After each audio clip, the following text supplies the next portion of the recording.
Good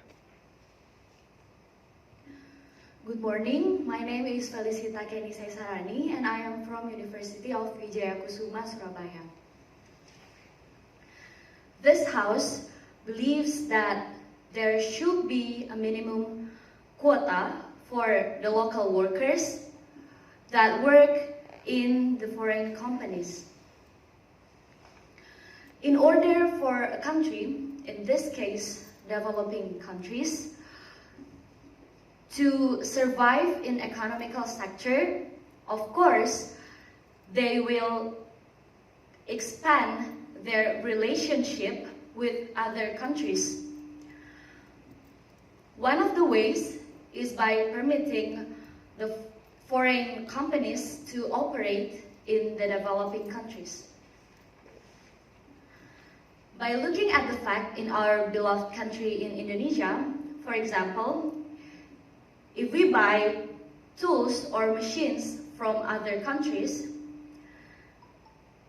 from other foreign companies, usually the companies tend to bring their foreign workers to make their tools and machines operate. And it will create gap between the quantity of the foreign workers and the local workers. Here, I am speaking of the local workers that are skilled or unskilled, and the local workers that needed are those who can work part-time or full-time with honesty, hard work, and have good skills and leadership so they can compete with foreign workers. Therefore, for the unskilled ones, our country, for example, in Indonesia, our Minister of Education, Pak Nadiem Makarim, create a program, an internship program for those who haven't graduated. And the name is Kampus Merdeka. I think that method can be used for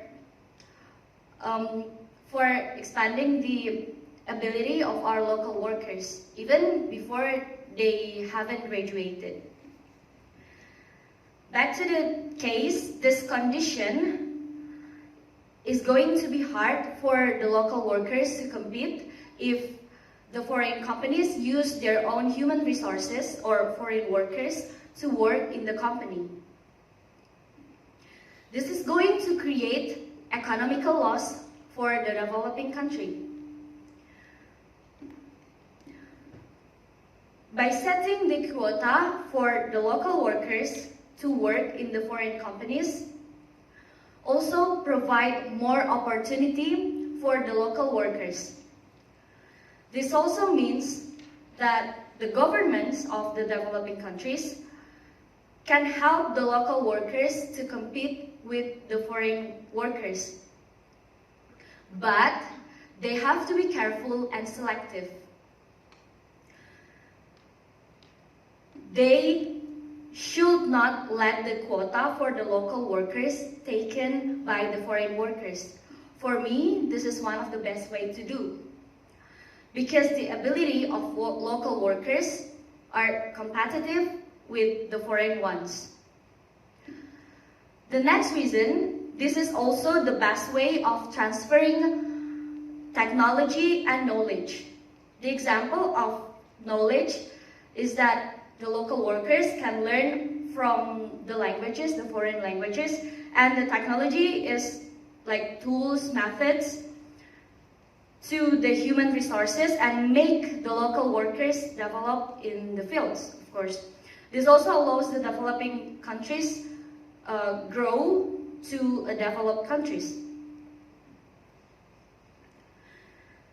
By giving the minimum quota also allows the local workers to increase their leadership skills. And adding to that, they can also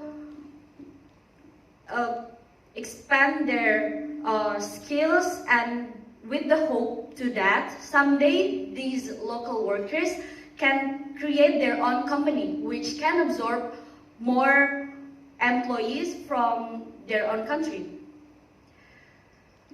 The aim of setting the minimum quota or hiring local workers is also preventing discriminations in the job field between the local and foreign workers.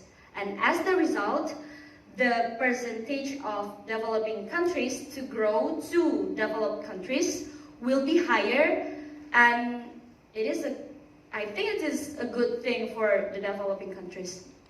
So, in conclusion, I will say that this House again believes that there should be a minimum quota for the local workers that work in the foreign company. Thank you.